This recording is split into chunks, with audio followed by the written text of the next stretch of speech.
Halo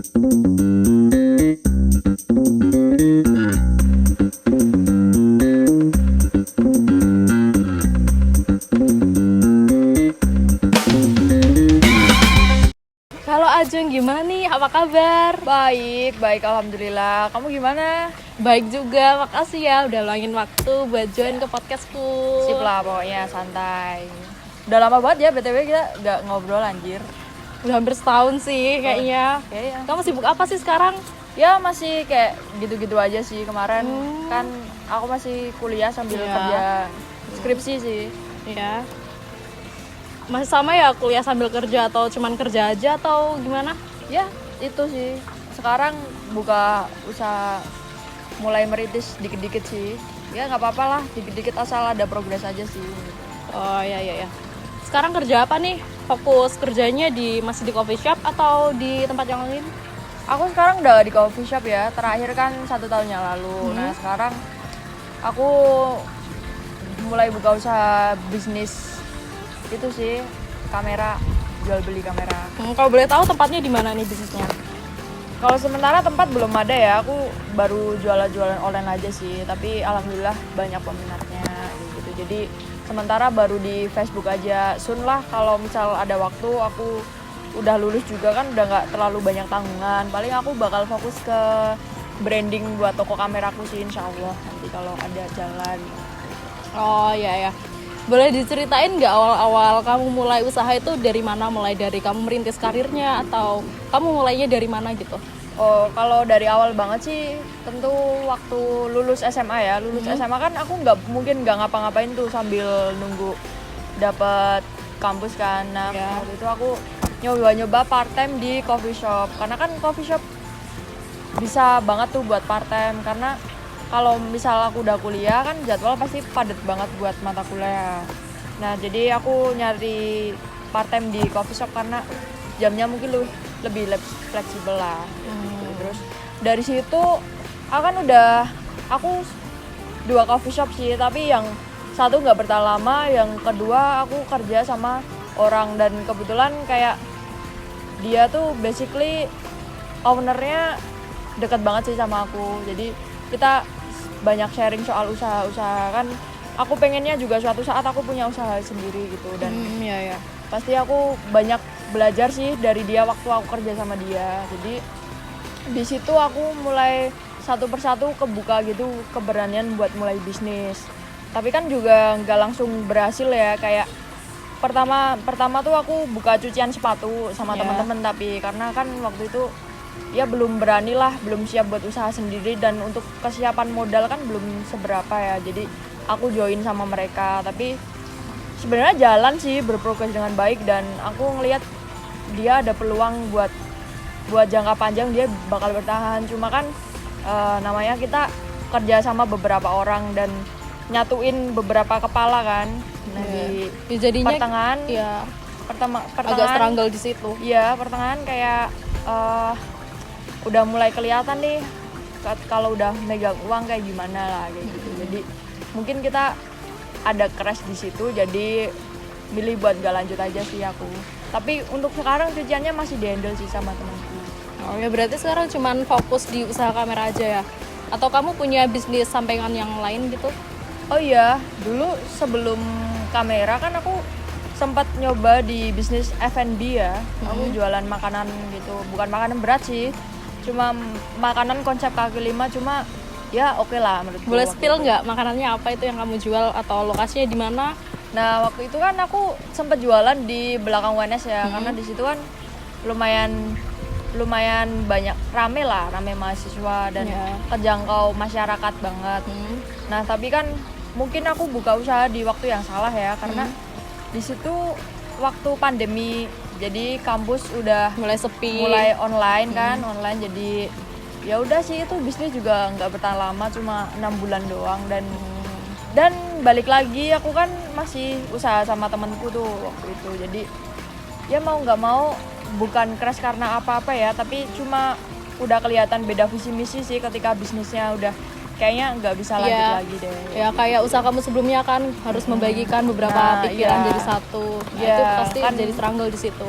Ada beberapa faktor juga kan yang kayak Kalau aku mulai sendiri juga masih belum berani karena aku belum banyak pengalaman dan terus terang aku belum ngulik banget bisnis apa yang mau aku tekunin. Jadi ya buat pengalaman sih aku juga nggak berharap banyak, tapi suatu saat pasti dari situ aku bisa belajar untuk bisnisku berikutnya. Oh ya. Jadi kegagalan yang kamu alamin itu ketika bisnis sebelumnya, sebelum-sebelumnya kan kamu mulai bisnis tuh kan. Yeah. Nah, kegagalan apa sih yang paling parah menurut kamu, yang struggle-nya itu berat banget kamu jalanin mungkin sama teman-temanmu ketika bisnis itu? Nah mungkin kalau struggle yang paling berat tuh waktu di cucian sepatu ya, karena di situ kan awal banget bisnisku ya, dan aku berharap kayak ya mungkin suatu saat aku bisa gede dengan bisnis yang aku pegang sekarang dan buat modal buat ketika aku lulus nanti. Terus aku kan cuma pengen bermanfaat bagi semua orang ya. Entah kalau udah gede aku pengen hire karyawan kayak gitu-gitu. Pokoknya buat membuka lowongan pekerjaan lah untuk buat orang-orang ya. Tapi di situ karena kita masih terlalu idealis sama visi misi masing-masing ya. Jadi jalan di situ tuh kayak kita nggak nemu titik terang untuk ini usaha mau dibawa kemana sih sebenarnya, karena nyatuin 4 kepala itu susah banget. Dan basically kita dari keluarga yang beda-beda ya, mungkin belum, kita juga pada baru mulai buka usaha waktu itu. Dan ketika dihadapkan dengan suatu masalah nih, karena waktu itu kan masalahnya tentang aset ya, aset dimana ketika duit modal terus duit hasil omset dari jualan hasil dari cucian kayak gitu-gitu kan dijadiin satu, dan itu kita nggak tahu apa ya ngurusinnya gitu loh. Manajemen keuangan kita tuh masih berantakan banget ya, karena masih sama-sama pemula banget ya, dan kita nggak ada apa ya, kayak uang nih pada kemana gitu, nggak jelas larinya pada kemana. Jadi sebenarnya kalau dipikir-pikir, dihitung-hitung bener-bener itu tuh uang harusnya jadi banyak banget dan udah bisa buat ngembangin satu persatu apa ya, sedikit-sedikit ngerenov untuk laundryan juga kan ya. Tapi malah di situ tuh uangnya pada kemana kita nggak tahu dan nggak ada pencatatan yang jelas. Itu pentingnya buat manage invoice, karena ya kita nggak bisa ngelakuin usaha itu kalau uangnya kesebar. Nah, karena tujuan dari usaha itu kan kita bisa bagi-bagi uangnya mau lari kemana biar bisa muter lagi. Nah mungkin karena struggle-nya di situ mungkin ya jadi nggak bertahan lama. Cuma gara-gara itu, dan ternyata apa ya, dari kita masing-masing memutuskan buat daripada apa istilahnya pertemanan kita yang bubar, mending ini kita udahin disband dulu ya, kayak hiatus dulu lah. Kalau mau lanjut suatu saat ya dilanjut lagi. Tapi aku udah itu sih, aku udah feeling kalau itu gak mungkin bakal dilanjut kayak gitulah. Pokoknya itu sebenarnya berprogres banget, tapi ya gara-gara itu kita jadi cekcok, dan aku nggak pengen kita istilahnya pertemanan kita terkotori sama urusan kerjaan gitu loh. Aku nggak mau kan, karena abis itu pasti kita udah menjadi seseorang yang beda satu sama lain kalau udah masalah kayak gitu. Dan ya udah nggak sama lagi ya, memutuskan buat stop, dan akhirnya kita jarang kontakan lama kan, kontakan lama. Dan ya benar sih, kita rada ada kecanggungan ketika kita ketemu lagi. Dan di situ kayak aku menyayangkan banget ya, karena ya mereka teman-teman yang dulu bisa bisnis diajak bareng, sharing, dari apa-apa bareng, tapi karena ada peristiwa kayak gitu jadi ada celah gitu ya. Nah ya kayak ya canggung lah, kalau ngobrol juga kayak gimana gitu. Jadi kayak menyayangkan aja sih pertemanannya ya. Kalau bisnis kan bisa buat pelajaran lagi kayak gitu-gitu sih ya. Terus kamu gimana Ron sekarang? Ya kalau aku sih masih fokus kuliah ya. Kalau mau mulai usaha tuh masih mikir-mikir lagi ya, soalnya gitu takut gagal karena belum ada pengalaman juga sebelum-sebelumnya. Mungkin kalau kerja di balik layar kayak jadi admin atau apa mungkin bisa. Tapi kalau kerja aku handle sendiri sama tim gitu ya, mungkin kerja di luar mungkin belum bisa, soalnya ya gitu takut gagal aja.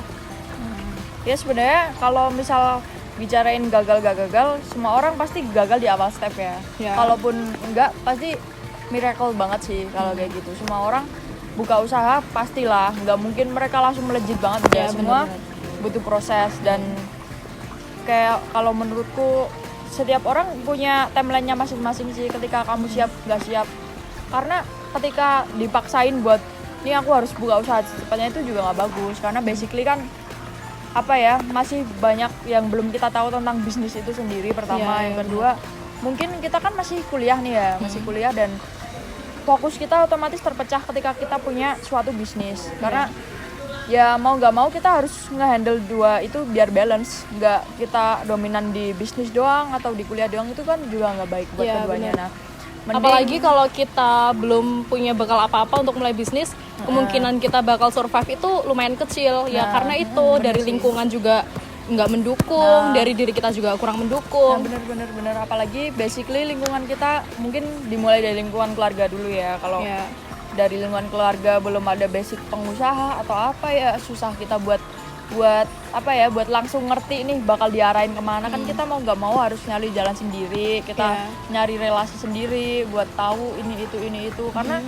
ya bisnis nggak sesimpel itu ternyata gitu loh ya. Aku pikir kayak ya udah sekedar jualan atau apa, itu ternyata itu salah semua sih. Semua tetap ada teori dan pembelajaran dalam pengalaman itu penting banget sih, karena ketika kita belajar tapi kita udah pernah ngelakuin itu sebelumnya, itu bakal bisa banget ketangkep daripada kita Bener-bener hanya dari belajar awal. dari pengalaman orang atau kita belum pernah terjun di situ. Itu Dan beda banget cuman sih. karena kita punya modal, terus kita mulai usaha itu nggak cukup. Selain kita nggak punya pengalaman, ya kita juga nggak tahu marketnya seperti apa, atau kita belum punya konsumen. Jadi kita harus benar-benar mulai dari awal, sedangkan kita belum punya pengalaman apa-apa selain modal itu tadi. Nah, benar. Ya. Modal aja itu bagi Nggak aku cukup. juga nggak cukup banget sih, karena bisnis itu sespesifik itu dalam menentukan target market lah, niche market yang kamu pengen masukin itu seperti apa, konsep dari toko kamu seperti apa. Yang penting tuh bukan tentang barang yang kamu jual, tapi gimana kamu ngejualnya gitu. Jadi kayak menurutku ketika mungkin suatu saat kamu punya pikiran buat ide buat buka ini, dan kamu udah riset hasilnya kayak gimana, mungkin langkah baiknya coba dulu aja sih. Sambil kan semua orang pasti berprogres lah ya, walaupun cepat atau lambat. Ketika kamu konsisten dan kamu mau terus belajar untuk mengurangi resiko atau meminimali resiko, menurutku jalanin dulu aja sih.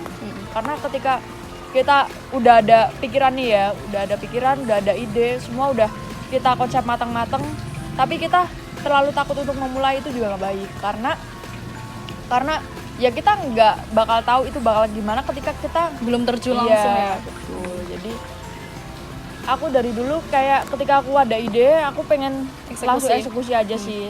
Tapi dengan tanda kutip ya, kita udah tahu target market kita seperti apa, barang kita seperti apa, dan cara pemasaran kita seperti apa, dan kita harus bisa ngelihat resiko itu sebesar apa gitu. Yang jadi, pasti itu harus ada gambaran dulu sebelum kita mulai terjun gitu. Nah, jadi kayak ya menurutku gagal tuh suatu hal yang pasti ya, pasti nggak mungkin ada perbandingan 1:1000 lah, orang bisa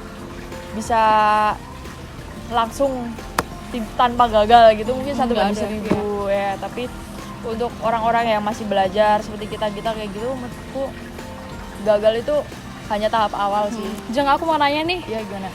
Gimana sih kamu memaknai kegagalan? Mungkin dari usaha kamu sebelumnya ya, F&B atau cuci sepatu itu, di situ pasti kamu nemuin tuh namanya kegagalan. Nah, gimana sih kamu maknai itu, dan apa sih usaha kamu buat kembali lagi bangkit dari kegagalan itu? Menurutku kegagalan itu suatu experience yang luar biasa mahal harganya ya. Karena aku yakin sih nggak setiap orang merasakan itu. Maksudku dalam hal usaha ya. Setiap orang mungkin cara bangunnya beda-beda, tapi buat aku bersyukur banget ketika aku dikasih kegagalan, karena banyak banget hal yang bisa aku pelajari buat untuk kedepannya aku bisa lebih baik lagi sih dari yang tadi. Udah sih, itu aja sih. Wah, Jeng, sepertinya kita udah mau nyampe nih di penutup podcast kali ini. Terima kasih ya, karena lumayan insightful nih isi podcast hari ini. Kayak aku juga makasih banget nih udah untung kayak aku bingung mau ngapain sebenarnya, tapi ketika kamu ajakin ya oke aja sih buat sekalian Ya sama-sama belajar ngobrol. aja ya. Iya sih. Oke, Lumayan thank juga you. ada waktu luang kan ya. Iya, benar, Daripada benar. ngapain gitu Iya. di rumah. Ya benar. Oke. Sip.